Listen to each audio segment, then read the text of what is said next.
പാലക്കാട് ജില്ലയിലെ 23 കുട്ടികളുടെ സംശയാസ്പദമായ മരണം അന്വേഷിക്കാൻ SIT രൂപീകരിക്കണമെന്ന് ബാലാതിക്രമ വിരുദ്ധ സമിതി. ADGP വിജയൻ, IG അജിത ബീഗം എന്നിവരുടെ സംഘം കേസുകൾ അന്വേഷിക്കണമെന്നാണ് സമിതി സർക്കാരിനോട് ആവശ്യപ്പെട്ടത്. ഓഗസ്റ്റ് 8-ന് കേസ് കോടതി പരിഗണിക്കുന്നതിന് മുൻപ് സർക്കാർ തീരുമാനമെടുക്കണമെന്നും ആവശ്യമുയർന്നു.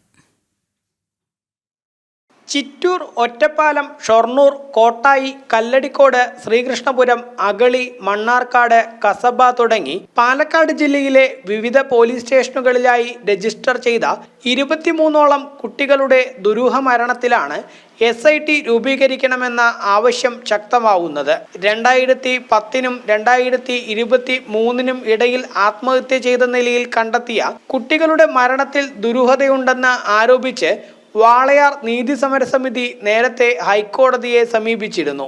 ഹൈക്കോടതി വിഷയത്തിൽ അന്വേഷണം നടത്തണമെന്നും പറഞ്ഞു. പിന്നാലെ ബാലാതിക്രമ വിരുദ്ധ സമിതി മുഖ്യമന്ത്രിയെയും ആഭ്യന്തര വകുപ്പ് മന്ത്രിയെയും നേരിൽ കണ്ടു. തുടർന്ന് കേസുകളുടെ എല്ലാ രേഖകളും പരിശോധിച്ച് ഒരാഴ്ചക്കകം റിപ്പോർട്ട് സമർപ്പിക്കാൻ തൃശൂർ റേഞ്ച് IGയോട് DGP ആവശ്യപ്പെട്ടിട്ടുണ്ട്.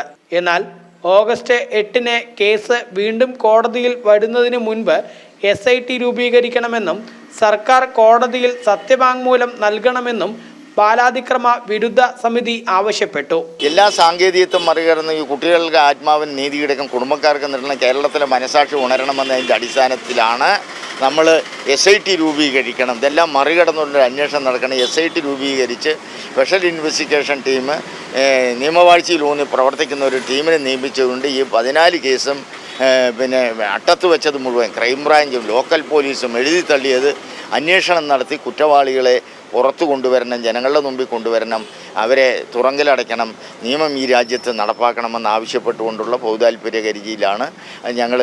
ആ ഹർജിയിൽ ഊന്നിക്കൊണ്ടാണ് ആഭ്യന്തര വകുപ്പിനെയും സർക്കാരിനെയും ബോധ്യപ്പെടുത്തിയിട്ടുള്ളത്. ഫോറൻസിക് തെളിവുകൾ ഉണ്ടായിട്ടും ആത്മഹത്യയായി രജിസ്റ്റർ ചെയ്യപ്പെട്ടതാണ് എല്ലാ കേസുകളും എന്നാണ് ബാലാതിക്രമ വിരുദ്ധ സമിതി പറയുന്നത്.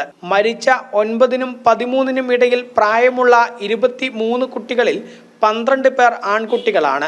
മരിച്ച 9 വയസ്സുള്ള ഒരു ആൺകുട്ടിയുടെ കൈകളിലും കാലുകളിലും നീലമഷി ഉപയോഗിച്ചുള്ള എഴുത്തും ചിത്രങ്ങളും മന്ത്രവാദത്തിന്റെ തെളിവാണെന്ന് സംശയമുണ്ട്. ശരീരത്തിൽ മർദ്ദനത്തിന്റെ പാടുകളും ലൈംഗിക പീഡനത്തിന്റെ തെളിവുകളും ഉണ്ടായിരുന്ന കേസുകൾ പോലീസ് ആ രീതിയിൽ അന്വേഷിച്ചില്ലെന്നാണ് പ്രധാന പരാതി.